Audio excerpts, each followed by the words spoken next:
नमस्कार, मैं खुशी और आप देख रहे हैं लाइव हिंदुस्तान 24।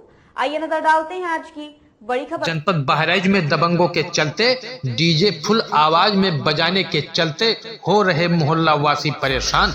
मोहल्ला जोशियापुरा में नगर पालिका परिषद बहराइच में श्री टूटे बाबा शिव मंदिर के पास कुछ धानकूट समाज के मनबढ़ लोगों के द्वारा आए दिन डीजे वेश एवं आवाज फुल खोलकर बजाते रहते हैं।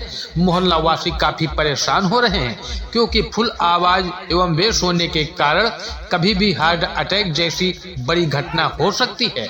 ऐसे मनबढ़ लोगों को किसी भी तरह का कोई भय नहीं रहता। मोहल्ला वासियों को भय बना रहता है।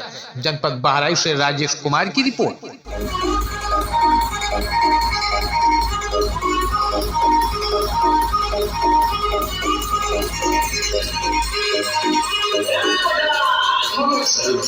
मुख्य लोगों को